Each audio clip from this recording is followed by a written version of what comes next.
This is Agriculture Today, and I'm Samantha Bennett with the K-State Radio Network. We start today's Thursday show with a segment on Kansas land values and ownership with K-State agricultural economist Reid. Robin shares an overview of current land values and how the highs we are experiencing now compared to those we've seen in the past. She also shares insight on which of our neighboring states have residents that own the most Kansas land. Today, we are also joined by K-State veterinarian Gregg Hanzlicek for an update on the recent accreditation of the K-State Veterinary Diagnostic Lab. He speaks on the significance of these accreditations and all that the diagnostic lab has to offer for Kansans and beyond. With gardening season rapidly approaching, K-State Research and Extension Horticulture Agent for Sedgwick County, Rebecca McMahon, ends today's show by encouraging all gardeners to make a diagram for their garden. She explains how that can help make your gardening efforts this year more successful. That and more is coming up ahead on Agriculture Today.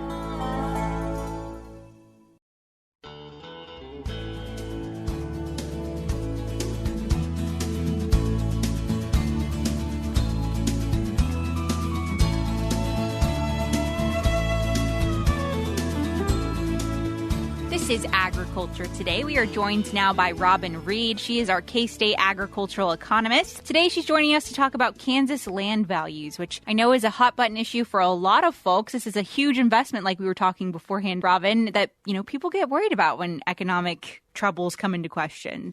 Yeah, and it definitely has been a topic of interest the last couple of years that we've seen increasing land prices at rates that we haven't seen in a long time. So a lot of people are very interested in where the land market is headed. Absolutely. Well, I'm thankful to have you here joining us. So thanks so much. You provide so much knowledge and insight on topics like this one. So when it comes to the land market that we currently have, I know it's a bit tumultuous, but how would you characterize it in terms of what we're currently seeing? Well, I would definitely say the last couple of years we've seen a land market that is really hot, so really increasing quite quickly.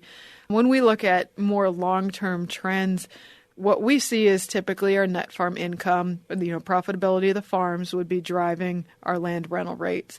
When we have periods of fairly high net farm income, we do see large increases in land values as that extra profitability is used to expand your operation and purchase more land. So we saw an escalation like this back in 2010 to 2014, where we had land values on our non-irrigated crop ground increasing about 26% per year. And then on our pasture ground, about 18% per year.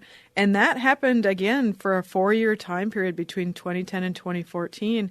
And then if producers remember, we saw a huge drop in net income from 14 to 15. The profitability just fell out of our farm economy here in Kansas and nationwide. And we were worried that was the thing that would pop the land bubble and we'd be going back to the 1980s.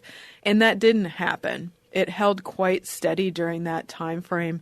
And if you remember, end of 2020, we really took off again as far as land values. And that was driven a lot by the large government payments for the coronavirus food assistance program. We saw commodity prices increasing that fall during harvest to levels we hadn't seen in a very long time. And this just all added fuel to that land value market that ever since really the end of 2020, we've seen very quickly escalating land values. Sure. And, you highlighted some trends there where we saw similar growth. And like you said, obviously that stopped at some point and there were fears of, oh gosh, are we going to, drop rapidly here?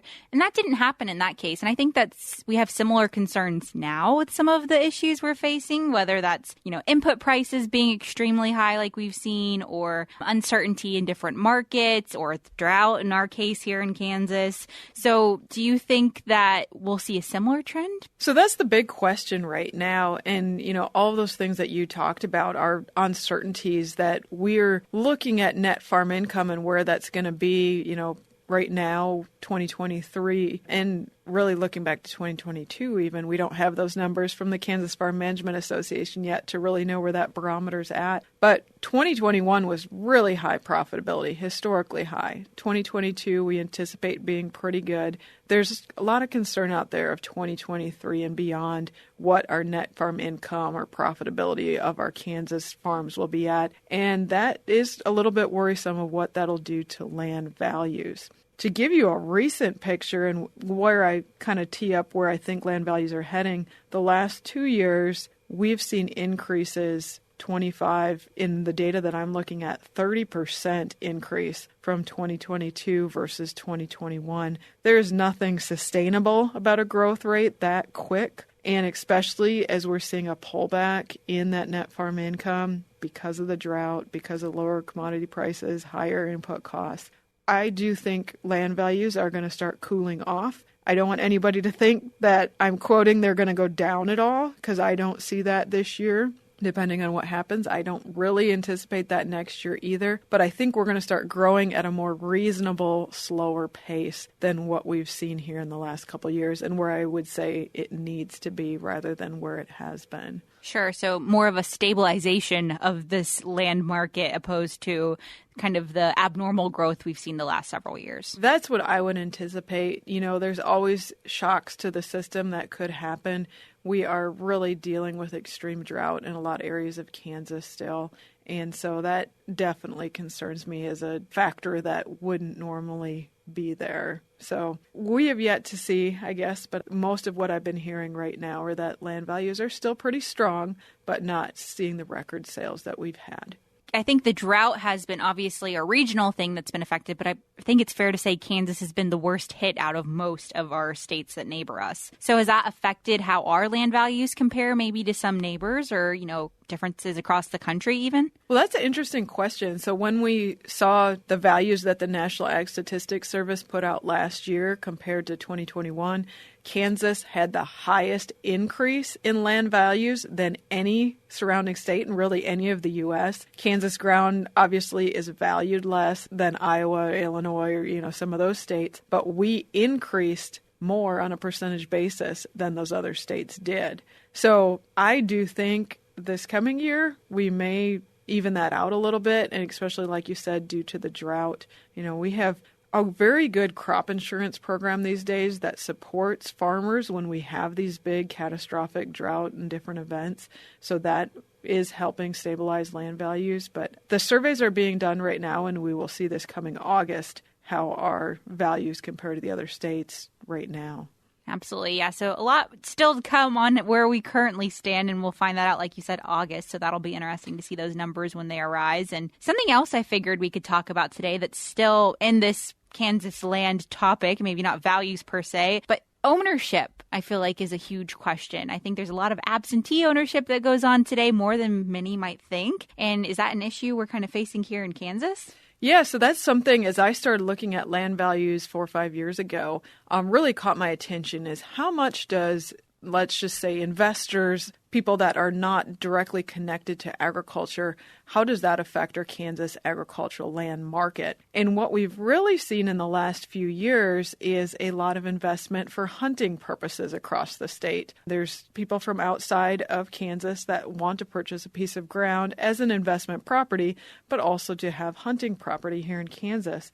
And so it really got me thinking, well, what do our landowners look like here across the state? So I was able to obtain a database in 2015 of all the different landowners across Kansas, not who they are, but where they are located, city, state, and zip code versus where their parcel is. And my research really showed some interesting things in that overall, 84.5% of our Kansas ag land is owned by people that do live here in the state of Kansas. That's quite a bit higher, I think, than some would have expected. So that still leaves 15% or more of our Kansas ag land that's owned outside of the state. The most interesting thing I found in doing this research is you would expect, after Kansas landowners, the next biggest landowners of Kansas land would be our surrounding states. But it actually is Texas. So the number 2 landowner of Kansas ag land is landowners that reside in Texas. From there, it is our bordering states, Missouri, Nebraska, Colorado, Oklahoma. And then from there, it goes down quite a bit as far as, just a little bit. Florida, California, Arizona, those kind of things. After looking at that, I also obtained most of the same information for landowners in 2022. And what I did was look at if the owner changed zip code from 2015 to 2022, we could make the assumption that something had changed in the ownership of that parcel. Now, that might be that it was sold and somebody else bought it. It might be that it was inherited or passed to an heir that had a different zip code, or it could be the landowner simply moved. So we can't differentiate between those things. But what I can tell is in that 7 years, about 25% of my parcels had changed. And of those, I can definitely quantify a small shift of landowners that were in Kansas that now those parcels are owned outside of the state. And interestingly, of that shift, the ones that make up most of that percentage are grass or pasture acres. So it really does support my theory that a lot of it has some sort of hunting component to it. But overall, the trend that is happening is less ownership by people residing here in Kansas, and Texas and Colorado particularly are picking up more of our acres with landowners in their states. So it's quite interesting research, and we're definitely going to be doing more on it here this summer. So hopefully I'll have more to report this fall. Listeners, there's so much more that we could talk about in terms of this Kansas land, value, ownership, and Robin actually covered it recently in a webinar. So is that available online for listeners to go and check out and maybe hear more? Yes. So if you go to our website, agmanager.info, under the events tab, you would find our recent webinars, or you can always just look under contributors, find my name, Robin Reid, and anything I'm involved in is archived there. Perfect. Well, I'll link to that resource as well in our show notes, which as always can be found on agtoday.net. But Robin, thanks so much for joining us today. Thank you, Samantha. Absolutely. Once again, everyone, that was K-State agricultural economist Robin Reid joining us for a conversation on Kansas land values and ownership. We'll be back with more ahead on Agriculture Today.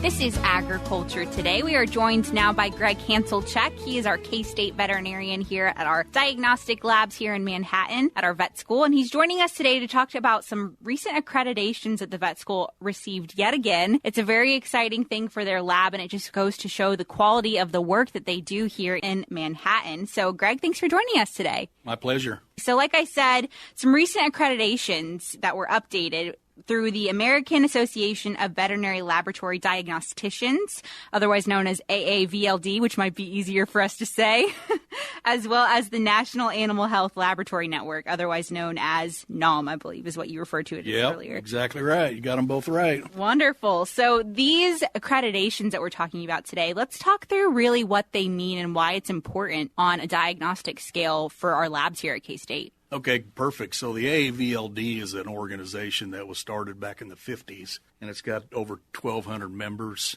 all 50 states, Canada, and then 30-some foreign countries.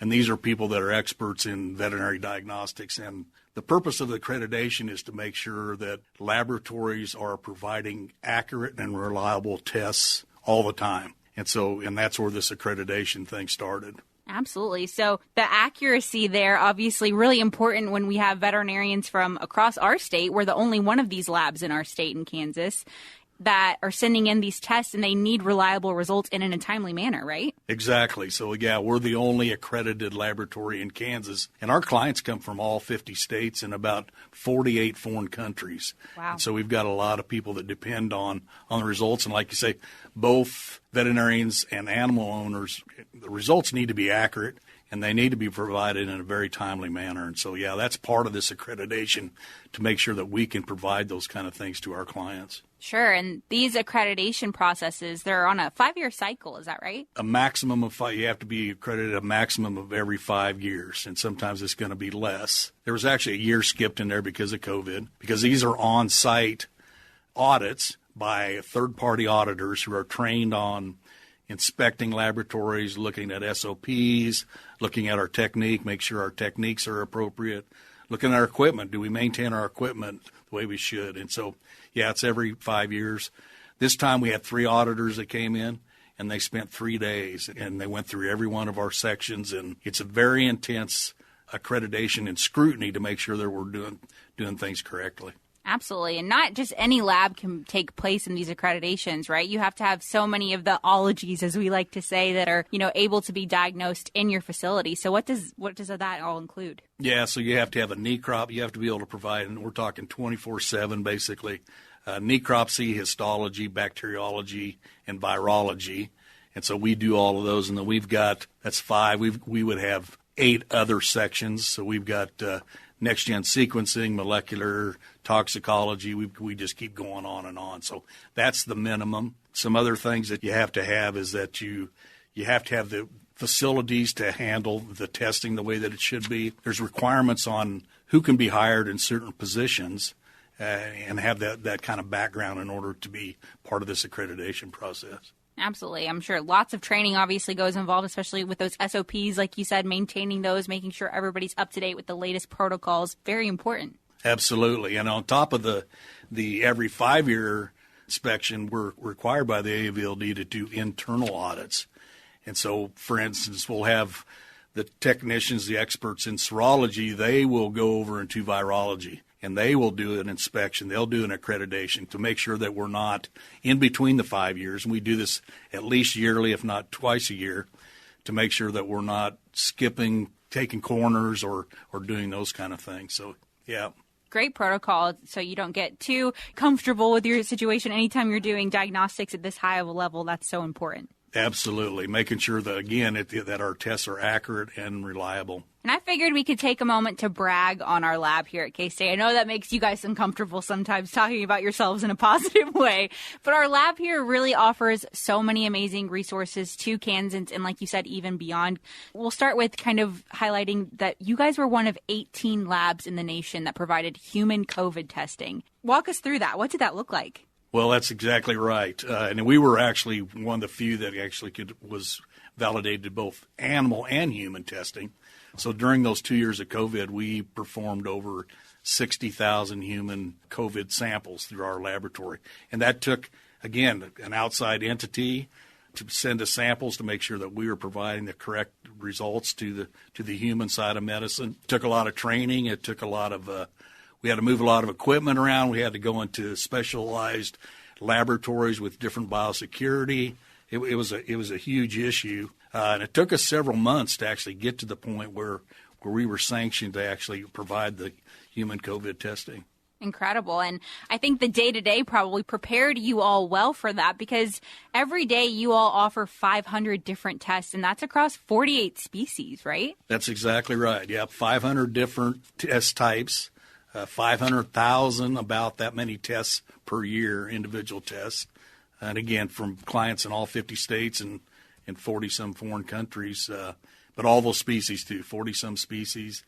Number one species is canine, then human, actually, because we do a lot of human blood testing for rabies. We're the largest rabies laboratory in the world. And then third is canine, and then feline. So, yeah, we're very diverse in the species that we actually test for. Absolutely. How do you become the largest rabies testing facility in the world? That's crazy to be able to boast that right here in Manhattan, Kansas. Well, it's long before I was ever here, but it was just people that realized there was a need, and so they started the rabies laboratory. And then it's a very sophisticated test, and it's very difficult to perform it because it requires cell culture and a whole bunch of other stuff that not everybody can do.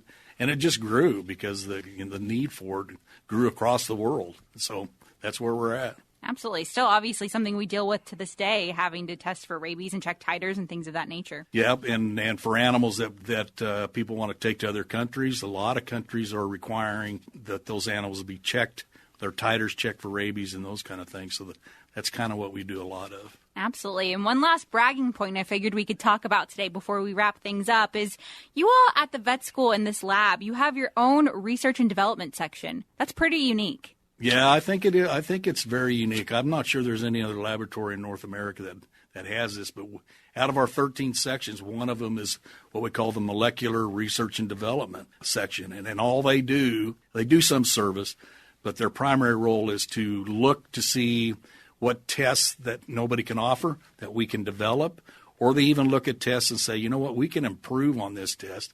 We can improve the accuracy. We can improve the turnaround time.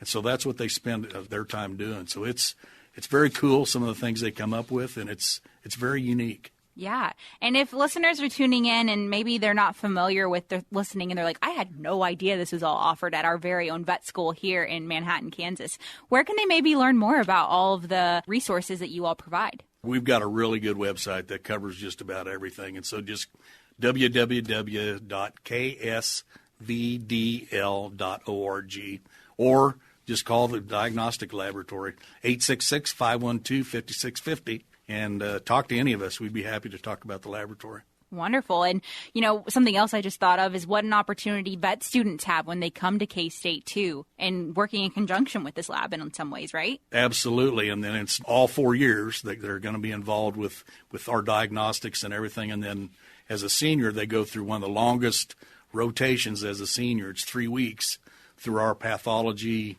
rotation. So, yeah, we're very student-oriented in the diagnostic laboratory. Wonderful. So not only a resource for the public here in Kansas, but also obviously abroad, and then for our students as well. So what a wonderful resource we have here at K-State, and how lucky we are to have veterinarians like you, Gregg, that, provide those services. So thanks so much. We love it. Thank you very much. Absolutely. Once again, everyone, that was K-State veterinarian with our Veterinary Diagnostic Lab here in our College of Veterinary Medicine, Gregg Hanzlicek, discussing some recent accreditation updates and everything that our diagnostic lab here at K-State can provide. We're about to cut to a short break, but before we do, new legislation has been introduced at the federal level that could help agricultural families. The Kansas Livestock Association's Scarlett Hagans says if passed, it would relieve a major tax burden. The Kansas Livestock Association and the National Cattlemen's Beef Association strongly support legislation introduced by Senator John Thune of South Dakota to repeal the federal estate tax, commonly referred to as the death tax. Ensuring a farm or ranch can be passed to children or grandchildren is a priority for family-owned farms, ranches, and agricultural businesses. Therefore, it is critically important that producers and business owners have permanent relief from this onerous tax. According to NCBA President and South Dakota cattle producer Todd Wilkinson, repealing the death tax is a common-sense way to keep the farm or ranch in the family. He said, as a land-based, capital-intensive industry, most cattle-producing families are asset-rich and cash-poor, with few options to pay off tax liabilities. It is unacceptable that some families are forced to sell off land, farm equipment, parts of the operation, or the entire ranch to pay the estate tax, Wilkinson said. He further stated that a tax code is needed that promotes the continuation of family-owned businesses instead of breaking them up. Current death tax relief is set to expire at the end of 2025, making it vital that Congress take immediate action to provide permanent relief for agricultural families. I'm Scarlett Hagans. We'll be back with more ahead on Agriculture Today.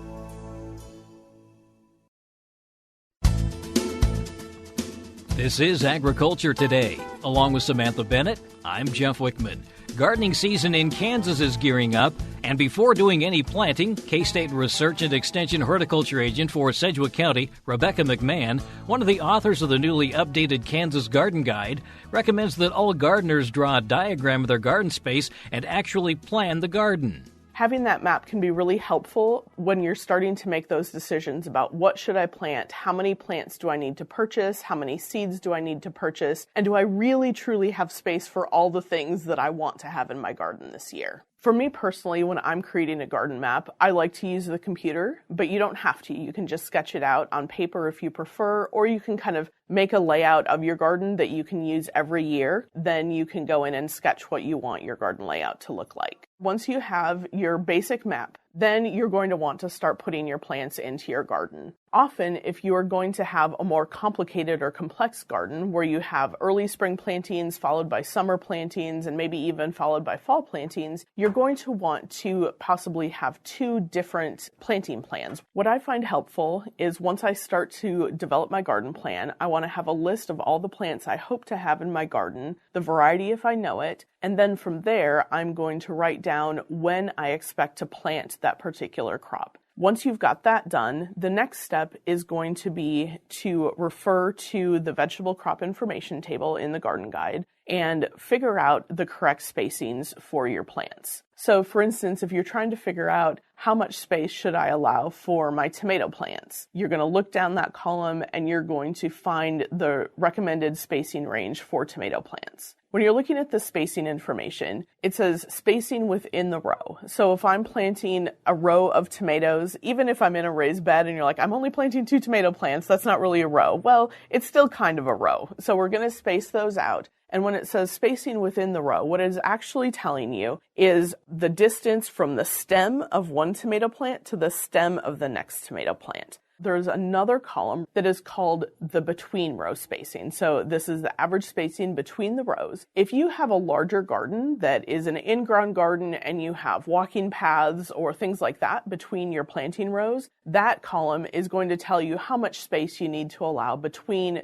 different rows of vegetable crops. If you have a pretty straightforward, simple garden plan where maybe all of your crops are going to be planted in either late April or early to mid-May, then you probably will just need to make one plan for your garden. However, if you have some crops that are planted in, say, mid to late March or even early April, and other crops that are going to be planted in May or as late as June or July, then you may need to make a couple of planting plans in order to better explain and help yourself remember what exactly you're going to plant when. At that point, it's also helpful to refer to the average expected harvest calendar. That calendar is going to help you have a little bit better idea when to expect to harvest some of those early spring crops, so you know, can I stick another planting into that same spot in my garden a little bit later. At this point, you're going to go back to that sketch or map that you made early on, and you're going to just go down your list and you're going to start going plant by plant and figuring out how to fit it into your garden, allowing adequate space for the full mature size of the crop using your spacing guide. And then you're also going to want to refer to your planting times to determine, do I maybe need to make a map for my early spring planting and then a second map for my later spring planting, or can I fit it all onto one map?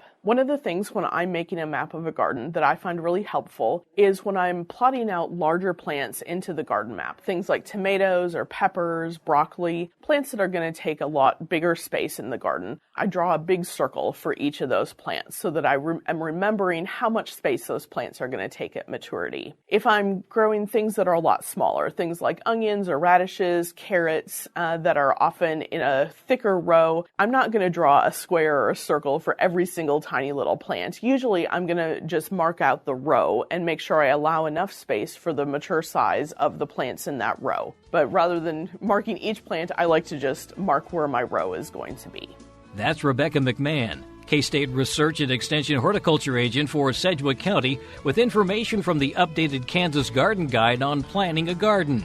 The Garden Guide will be available to order by early May from the K-State Research and Extension bookstore. And that'll do it for this edition of Agriculture Today. For Samantha Bennett, I'm Jeff Wickman. This is the K-State Radio Network.